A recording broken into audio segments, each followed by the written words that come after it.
The Fenchurch Street Mystery by Baroness Emma Orczy. The man in the corner pushed aside his glass and leant across the table. "Mysteries," he commented. "There is no such thing as a mystery in connection with any crime, provided intelligence is brought to bear upon its investigation." Very much astonished, Polly Burton looked over the top of her newspaper and fixed a pair of very severe, coldly inquiring brown eyes upon him. She had disapproved of the man from the instant when he shuffled across the shop and sat down opposite to her, at the same marble-topped table which already held her large coffee, 3d, her roll and butter, 2d, and plate of tongue, 6d. Now, this particular corner, this very same table, that special view of the magnificent marble hall, known as the Norfolk Street branch of the Aerated Bread Company's depots, were Polly's own corner, table, and view. Here she had partaken of 11 penn'orth of luncheon and 1 penn'orth of daily information ever since that glorious, never-to-be-forgotten day when she was enrolled on the staff of the Evening Observer, we'll call it that, if you please, and became a member of that illustrious and world-famed organisation known as the British Press. She was a personality, was Miss Burton of the Evening Observer. Her cards were printed thus: Miss Mary J. Burton, Evening Observer. She had interviewed Miss Ellen Terry and the Bishop of Madagascar, Mr. Seymour Hicks, and the Chief Commissioner of Police. She had been present at the last Marlborough House garden party, in the cloakroom, that is to say, where she caught sight of Lady Thingamy's hat, Miss Whatchamacall's sunshade, and of various other things, modistical or fashionable, all of which were duly described under the heading Royalty and Dress, in the early afternoon edition of the Evening Observer. The article itself is signed M.J.B. and is to be found in the files of that leading ha'p'orth. For these reasons, and for various others too, Polly felt irate with the man in the corner, and told him so with her eyes, as plainly as any pair of brown eyes can speak. She had been reading an article in the Daily Telegraph. The article was palpitatingly interesting. Had Polly been commenting audibly upon it? Certain it is that the man over there had spoken in direct answer to her thoughts. She looked at him and frowned. The next moment she smiled. Miss Burton, of the Evening Observer, had a keen sense of humour, which 2 years' association with the British press had not succeeded in destroying, and the appearance of the man was sufficient to tickle the most ultra-morose fancy.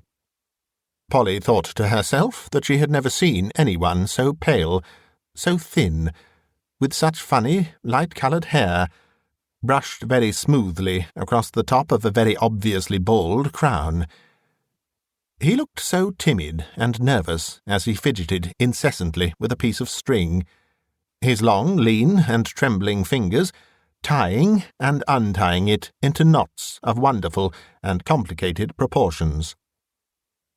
Having carefully studied every detail of the quaint personality, Polly felt more amiable.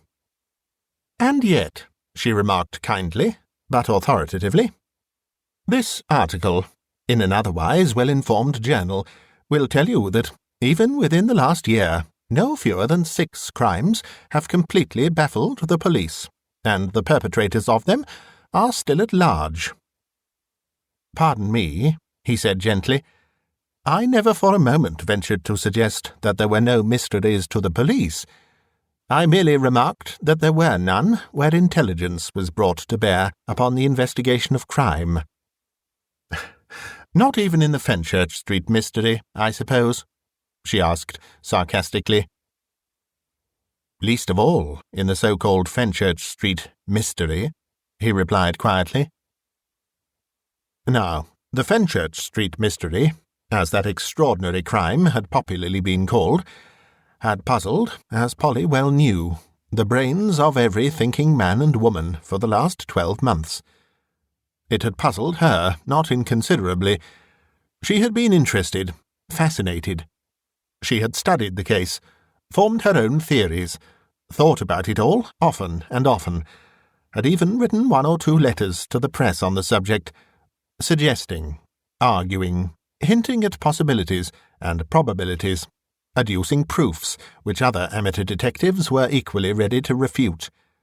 The attitude of that timid man in the corner, therefore, was peculiarly exasperating, and she retorted with sarcasm, designed to completely annihilate her self-complacent interlocutor.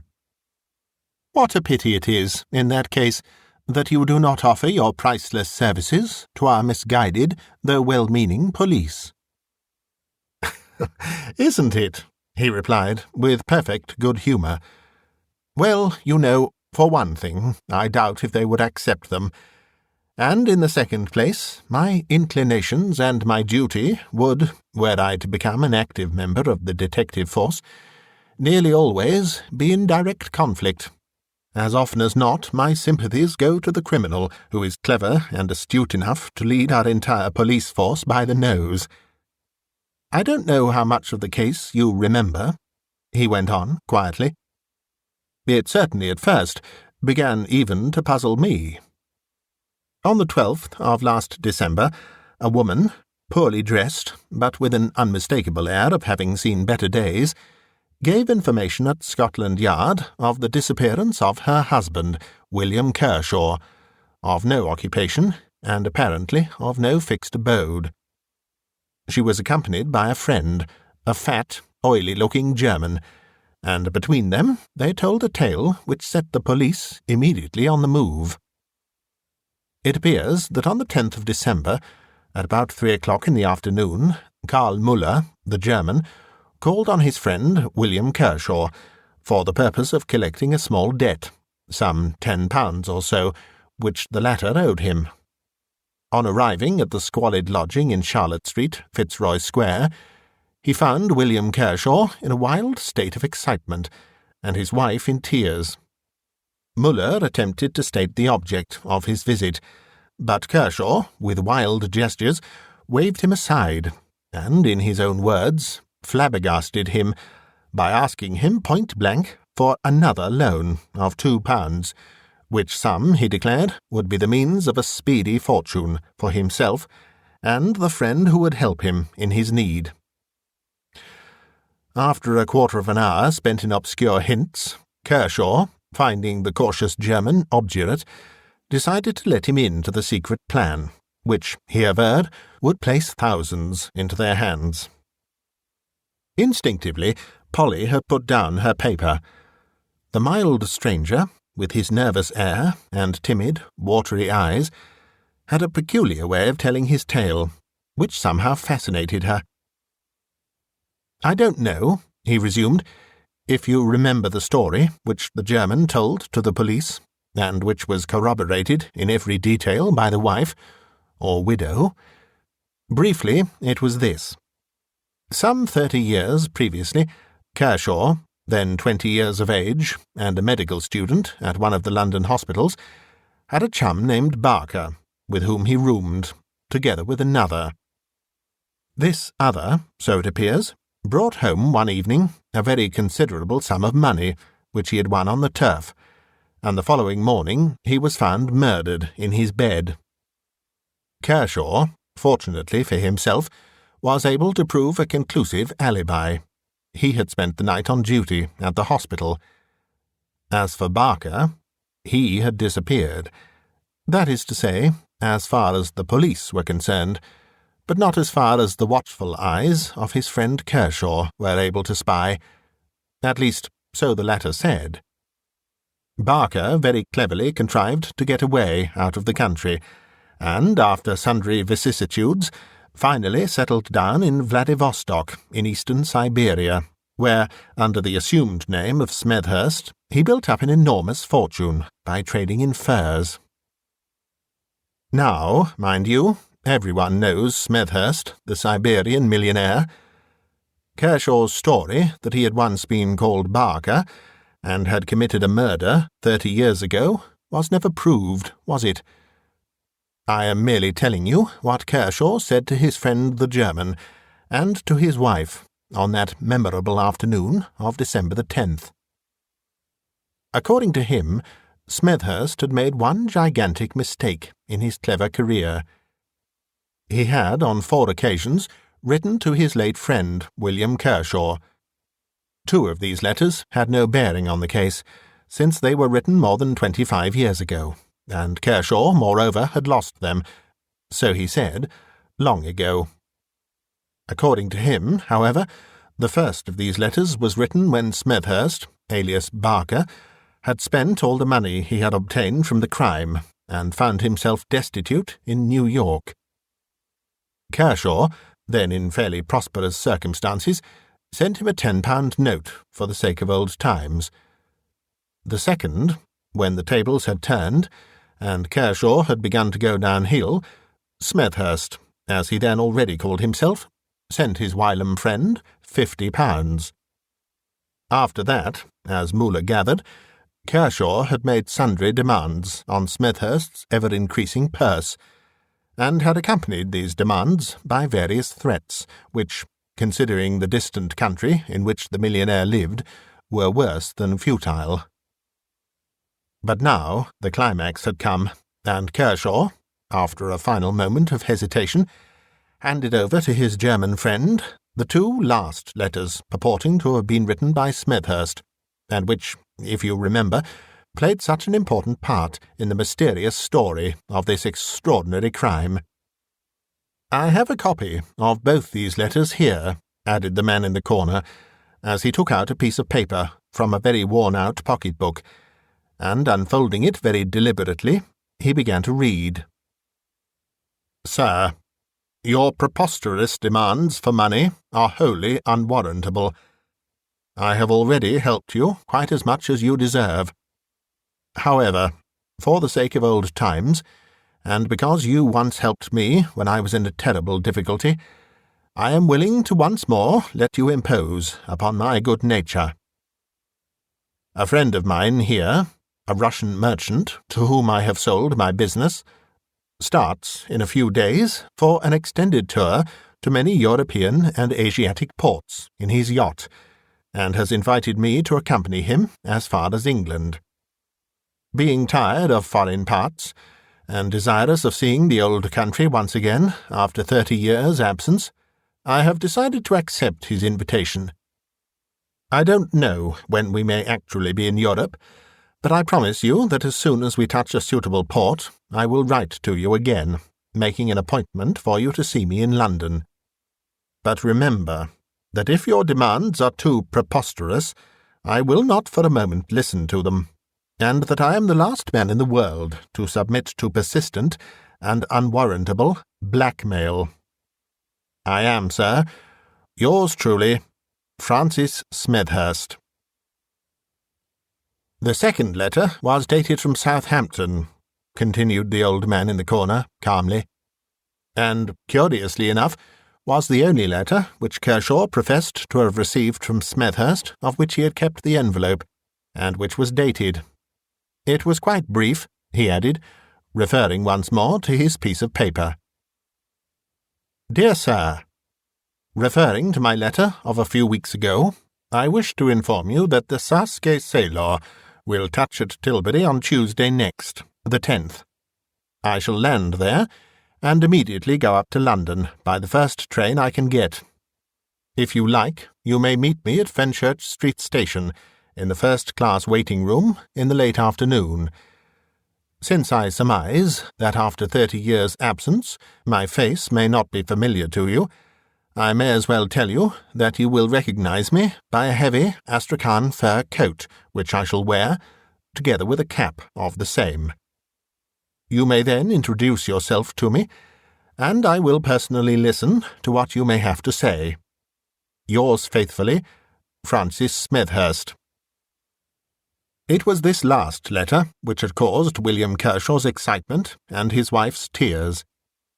In the German's own words, he was walking up and down the room like a wild beast, gesticulating wildly, and muttering sundry exclamations. Mrs. Kershaw, however, was full of apprehension. She mistrusted the man from foreign parts, who, according to her husband's story, had already one crime upon his conscience, who might, she feared, risk another, in order to be rid of a dangerous enemy. Womanlike, she thought the scheme a dishonourable one, for the law, she knew, is severe on the blackmailer. The assignation might be a cunning trap. In any case, it was a curious one. Why, she argued, did not Smethurst elect to see Kershaw at his hotel the following day? 1,000 whys and wherefores made her anxious, but the fat German had been won over by Kershaw's visions of untold gold, held tantalizingly before his eyes.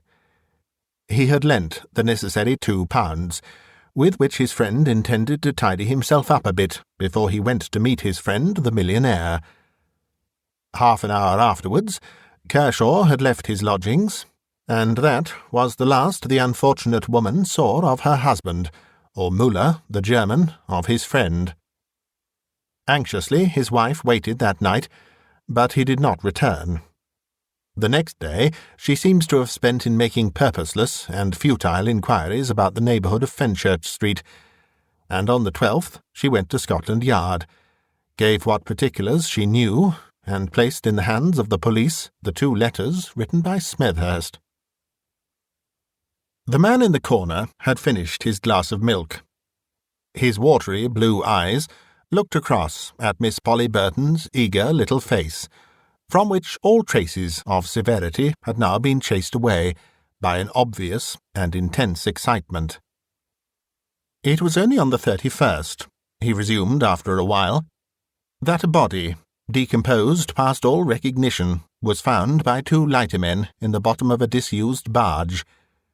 She had been moored at one time at the foot of one of those dark flights of steps which lead down between tall warehouses to the river in the East End of London. I have a photograph of the place here," he added, selecting one out of his pocket and placing it before Polly. The actual barge, you see, had already been removed when I took this snapshot, but you will realize what a perfect place this alley is for the purpose of one man cutting another man's throat in comfort, and without fear of detection. The body, as I said, was decomposed beyond all recognition. It had probably been there 11 days. But sundry articles, such as a silver ring and a tie-pin, were recognizable, and were identified by Mrs. Kershaw as belonging to her husband. She, of course, was loud in denouncing Smethurst, and the police had no doubt a very strong case against him, for 2 days after the discovery of the body in the barge, the Siberian millionaire, as he was already popularly called by enterprising interviewers, was arrested in his luxurious suite of rooms at the Hotel Cecil. To confess the truth, at this point I was not a little puzzled. Mrs. Kershaw's story and Smethurst's letters had both found their way into the papers, and following my usual method, mind you, I am only an amateur, I try to reason out a case for the love of the thing.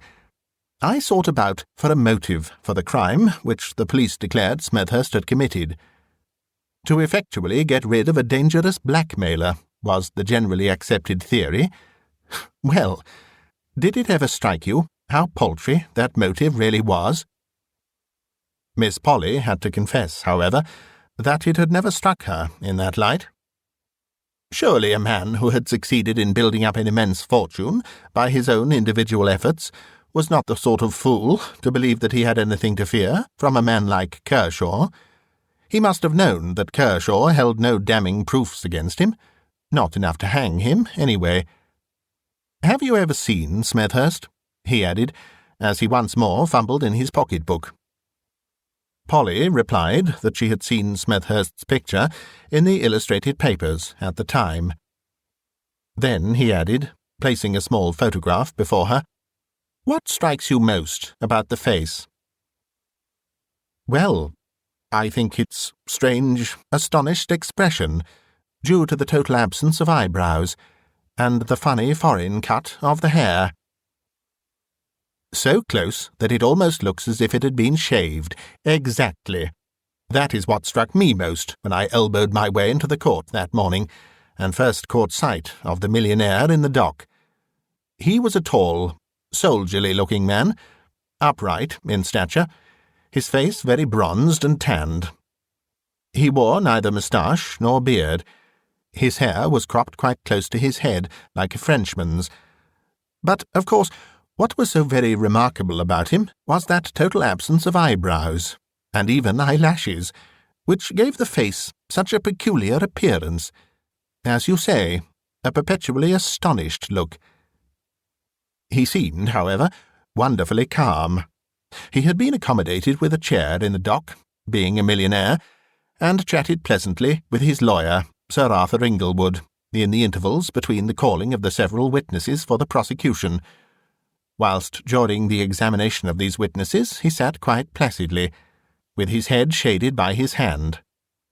Muller and Mrs. Kershaw repeated the story which they had already told to the police. I think you said that you were not able, owing to pressure of work, to go to the court that day and hear the case, so perhaps you have no recollection of Mrs. Kershaw. No? Ah, well, here is a snapshot I managed to get of her once.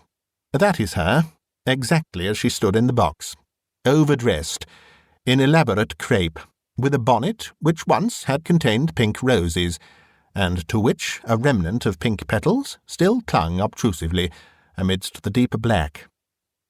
She would not look at the prisoner, and turned her head resolutely towards the magistrate. I fancy she had been fond of that vagabond husband of hers. An enormous wedding ring encircled her finger, and that, too, was swathed in black. She firmly believed that Kershaw's murderer sat there in the dock, and she literally flaunted her grief before him. I was indescribably sorry for her. As for Muller, he was just fat, oily, pompous, conscious of his own importance as a witness. His fat fingers, covered with brass rings, gripped the 2 incriminating letters which he had identified. They were his passports, as it were, to a delightful land of importance and notoriety. Sir Arthur Inglewood, I think, disappointed him by stating that he had no questions to ask of him. Muller had been brimful of answers, ready with the most perfect indictment, the most elaborate accusations against the bloated millionaire who had decoyed his dear friend Kershaw and murdered him in heaven knows what an out-of-the-way corner of the East End. After this, however, the excitement grew apace. Muller had been dismissed and had retired from the court altogether, leading away Mrs. Kershaw, who had completely broken down. Constable D21 was giving evidence as to the arrest in the meanwhile. The prisoner, he said, had seemed completely taken by surprise, not understanding the cause or history of the accusation against him. However, when put in full possession of the facts, and realizing, no doubt, the absolute futility of any resistance, he had quietly enough followed the constable into the cab.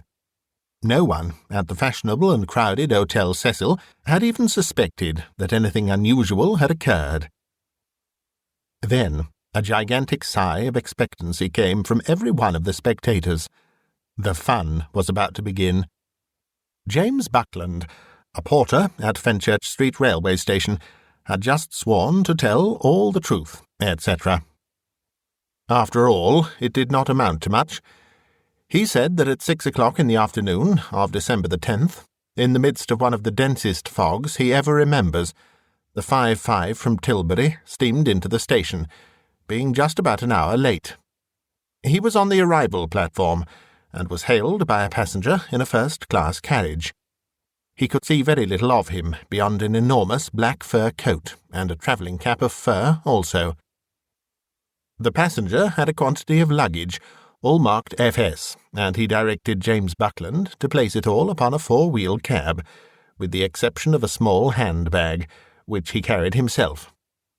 Having seen that all his luggage was safely bestowed, the stranger in the fur coat paid the porter, and, telling the cabman to wait until he returned, he walked away in the direction of the waiting rooms, still carrying his small handbag. "I stayed for a bit," added James Buckland, "talking to the driver about the fog and that. Then I went about my business, seeing that the local from Southend had been signalled." The prosecution insisted most strongly upon the hour when the stranger in the fur coat, having seen to his luggage, walked away towards the waiting rooms. The porter was emphatic. It was not a minute later than 6:15, he averred. Sir Arthur Inglewood still had no questions to ask, and the driver of the cab was called. He corroborated the evidence of James Buckland as to the hour when the gentleman in the fur coat had engaged him, and, having filled his cab in and out with luggage, had told him to wait. And cabby did wait. He waited in the dense fog until he was tired, until he seriously thought of depositing all the luggage in the Lost Property Office, and of looking out for another fare. Waited until at last, at 9:15, whom should he see walking hurriedly towards his cab but the gentleman in the fur coat and cap, who got in quickly and told the driver to take him at once to the Hotel Cecil. This, cabby declared, had occurred at 9:15. Still, Sir Arthur Inglewood made no comment, and Mr. Francis Smethurst, in the crowded, stuffy court, had calmly dropped to sleep. The next witness, Constable Thomas Taylor, had noticed a shabbily dressed individual, with shaggy hair and beard, loafing about the station and waiting rooms in the afternoon of December the 10th. He seemed to be watching the arrival platform of the Tilbury and Southend trains. Two separate and independent witnesses, cleverly unearthed by the police, had seen this same shabbily dressed individual stroll into the first-class waiting room at about 6:15 on Wednesday, December the 10th, and go straight up to a gentleman in a heavy fur coat and cap, who had also just come into the room. The two talked together for a while. No one heard what they said, but presently they walked off together. No one seemed to know in which direction.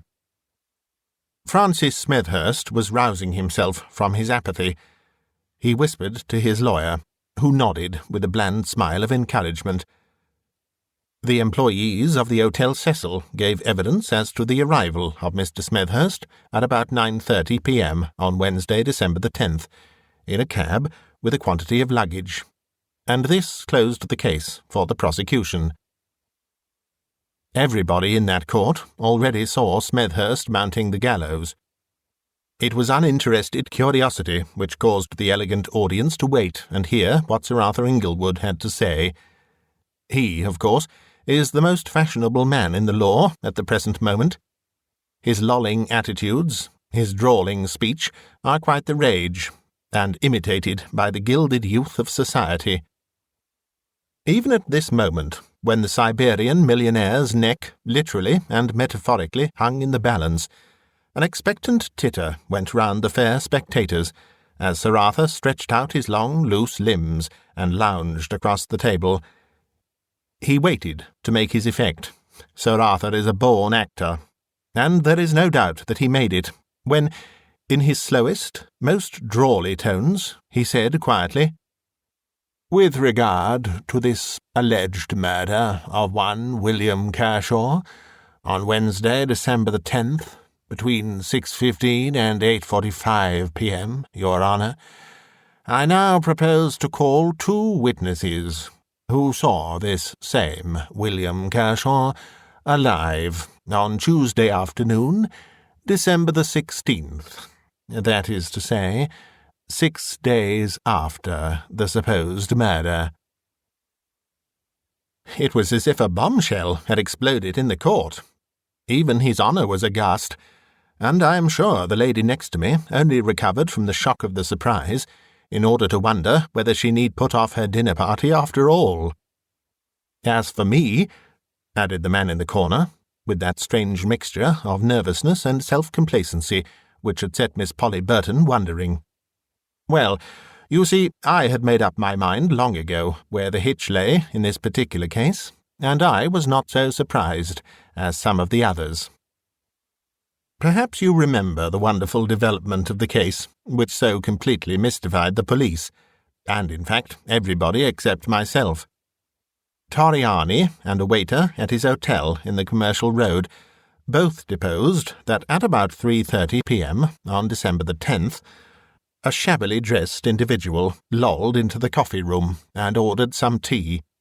He was pleasant enough and talkative, told the waiter that his name was William Kershaw, that very soon all London would be talking about him, as he was about, through an unexpected stroke of good fortune, to become a very rich man, and so on, and so on. Nonsense without end. When he had finished his tea, he lolled out again. But no sooner had he disappeared down a turning of the road than the waiter discovered an old umbrella, left behind accidentally by the shabby, talkative individual. As is the custom in his highly respectable restaurant, Signor Tariani put the umbrella carefully away in his office, on the chance of his customer calling to claim it when he had discovered his loss. And, sure enough, nearly a week later, on Tuesday the 16th, at about 1 p.m., the same shabbily dressed individual called and asked for his umbrella. He had some lunch, and chatted once again to the waiter. Signor Tariani and the waiter gave a description of William Kershaw, which coincided exactly with that given by Mrs. Kershaw of her husband. Oddly enough, he seemed to be a very absent-minded sort of person, for on this second occasion, no sooner had he left than the waiter found a pocket-book in the coffee-room, underneath the table. It contained sundry letters and bills, all addressed to William Kershaw. This pocket-book was produced, and Karl Müller, who had returned to the court, easily identified it as having belonged to his dear and lamented friend William. This was the first blow to the case against the accused. It was a pretty stiff one, you will admit. Already it had begun to collapse like a house of cards. Still, there was the assignation, and the undisputed meeting between Smethurst and Kershaw, and those 2.5 hours of foggy evening to satisfactorily account for. The man in the corner made a long pause, keeping the girl on tenterhooks. He had fidgeted with his bit of string till there was not an inch of it free from the most complicated and elaborate knots. "I assure you," he resumed at last, "that at that very moment the whole mystery was, to me, as clear as daylight. I only marvelled how His Honour could waste his time and mine by putting what he thought were searching questions to the accused relating to his past. Francis Smethurst, who had quite shaken off his somnolence, spoke with a curious nasal twang, and with an almost imperceptible soupçon of foreign accent. He calmly denied Kershaw's version of his past, declared that he had never been called Barker, and had certainly never been mixed up in any murder case 30 years ago. "But you knew this man Kershaw?" persisted His Honour, "since you wrote to him?" "Pardon me, Your Honour," said the accused quietly. "I have never, to my knowledge, seen this man Kershaw, and I can swear that I never wrote to him." "Never wrote to him?" retorted His Honour warningly. "That is a strange assertion to make when I have 2 of your letters to him in my hands at the present moment." "I never wrote those letters, Your Honour," persisted the accused quietly. "They are not in my handwriting." "Which we can easily prove," came in Sir Arthur Inglewood's drawly tones, as he handed up a packet to His Honour. "Here are a number of letters written by my client since he has landed in this country, and some of which were written under my very eyes." As Sir Arthur Inglewood had said, this could be easily proved, and the prisoner, at His Honour's request, scribbled a few lines, together with his signature, several times upon a sheet of notepaper. It was easy to read upon the magistrate's astounded countenance that there was not the slightest similarity in the 2 handwritings. A fresh mystery had cropped up. Who, then, had made the assignation with William Kershaw at Fenchurch Street Railway Station? The prisoner gave a fairly satisfactory account of the employment of his time since his landing in England. "I came over on the Cege Sailor," he said, "a yacht belonging to a friend of mine. When we arrived at the mouth of the Thames, there was such a dense fog that it was 24 hours before it was thought safe for me to land. My friend, who is a Russian, would not land at all. He was regularly frightened at this land of fogs. He was going on to Madeira immediately. I actually landed on Tuesday the 10th, and took a train at once for town. I did see to my luggage and a cab, as the porter and driver told your honour. Then I tried to find my way to a refreshment room, where I could get a glass of wine. I drifted into the waiting room, and there I was accosted by a shabbily dressed individual, who began telling me a piteous tale. Who he was, I do not know. He said he was an old soldier who had served his country faithfully, and then been left to starve. He begged of me to accompany him to his lodgings, where I could see his wife and starving children, and verify the truth and piteousness of his tale. Well, your honour, added the prisoner, with noble frankness, it was my first day in the old country. I had come back after 30 years with my pockets full of gold, and this was the first sad tale I had heard. But I am a businessman, and did not want to be exactly done in the eye. I followed my man through the fog out into the streets. He walked silently by my side for a time. I had not a notion where I was. Suddenly I turned to him with some question, and realized in a moment that my gentleman had given me the slip. Finding probably that I would not part with my money till I had seen the starving wife and children, he left me to my fate, and went in search of more willing bait. The place where I found myself was dismal and deserted. I could see no trace of cab or omnibus. I retraced my steps, and tried to find my way back to the station, only to find myself in worse and more deserted neighbourhoods. I became hopelessly lost and fogged. I don't wonder that 2.5 hours elapsed while I thus wandered on in the dark and deserted streets. My sole astonishment is that I ever found the station at all that night, or rather close to it a policeman who showed me the way. But how do you account for Kershaw knowing all your movements? Still persisted his honour, and his knowing the exact date of your arrival in England. How do you account for these 2 letters, in fact? I cannot account for it, or them, your honour, replied the prisoner quietly. I have proved to you, have I not, that I never wrote those letters, and that the man, Kershaw is his name, was not murdered by me. Can you tell me of anyone here or abroad who might have heard of your movements and of the date of your arrival? My late employees at Vladivostok, of course, knew of my departure, but none of them could have written these letters, since none of them know a word of English. Then you can throw no light upon these mysterious letters. You cannot help the police in any way towards the clearing up of this strange affair.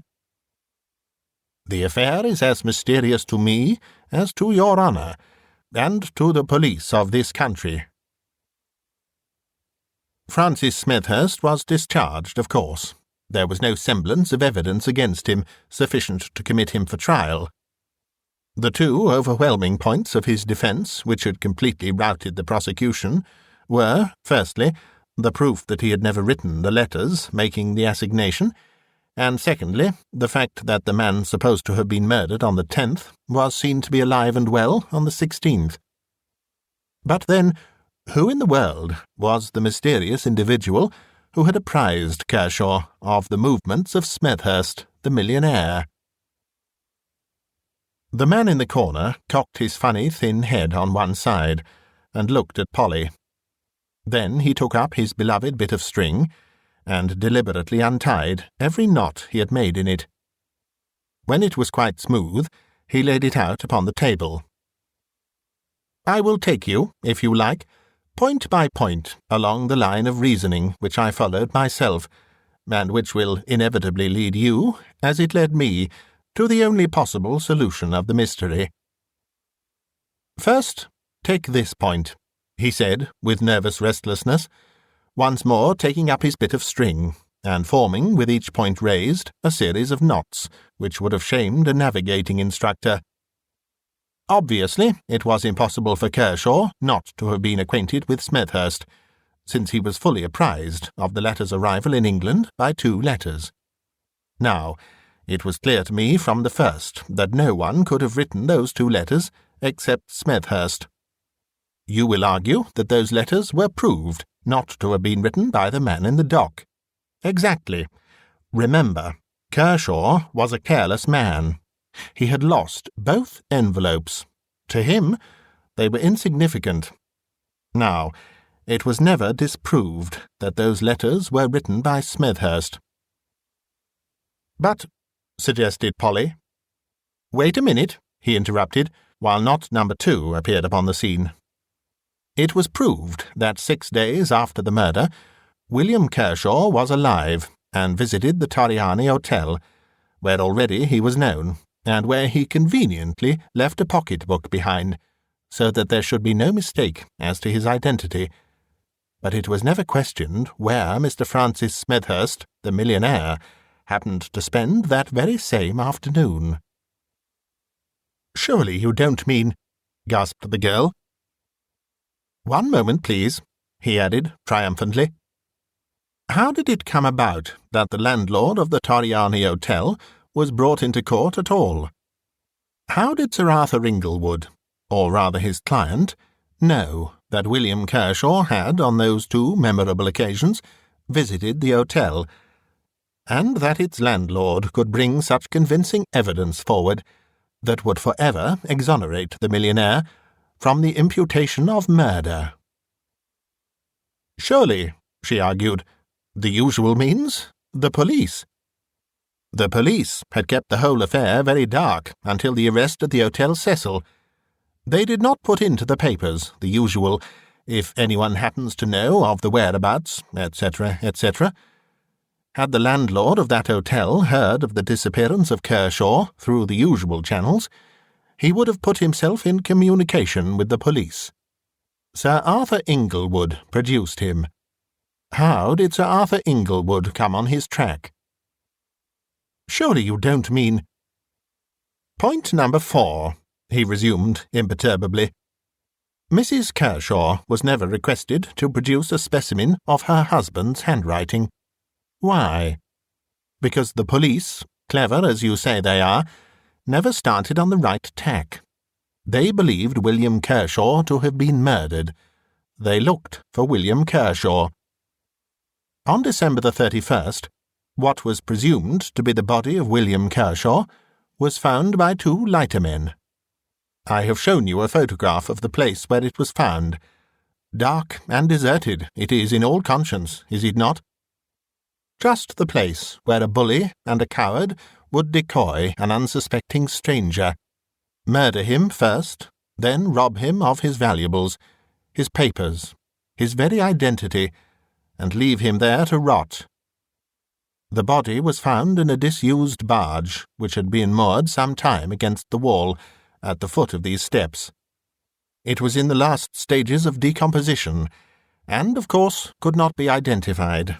But the police would have it that it was the body of William Kershaw. It never entered their heads that it was the body of Francis Smethurst, and that William Kershaw was his murderer. Ah, it was cleverly, artistically conceived. Kershaw is a genius. Think of it all. His disguise. Kershaw had a shaggy beard, hair, and moustache. He shaved up to his very eyebrows. No wonder that even his wife did not recognize him across the court, and, remember, she never saw much of his face while he stood in the dock. Kershaw was shabby, slouchy, he stooped. Smethurst, the millionaire, might have served in the Prussian army. Then that lovely trait about going to revisit the Torriani Hotel. Just a few days' grace, in order to purchase moustache and beard and wig, exactly similar to what he had himself shaved off. Making up to look like himself. Splendid. then leaving the pocket-book behind. Kershaw was not murdered. Of course not. He called at the Torriani Hotel 6 days after the murder, whilst Mr. Smethurst, the millionaire, hobnobbed in the park with duchesses. Hang such a man? Fie! He fumbled for his hat. With nervous, trembling fingers, he held it deferentially in his hand, whilst he rose from the table. Polly watched him as he strode up to the desk and paid twopence for his glass of milk and his bun. Soon he disappeared through the shop, whilst she still found herself hopelessly bewildered, with a number of snapshot photographs before her, still staring at a long piece of string, smothered from end to end in a series of knots, as bewildering, as irritating, as puzzling, as the man who had lately sat in the corner.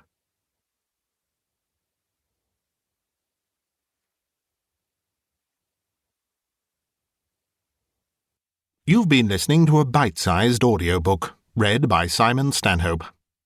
For more stories like this, please try the links below, and do click subscribe, and hit the bell to hear about future uploads. You may also be interested in becoming a channel member. There are a few options available with various benefits. Click the Join button to find out more. This recording is copyright Bitesized Audio 2021. Thank you for listening.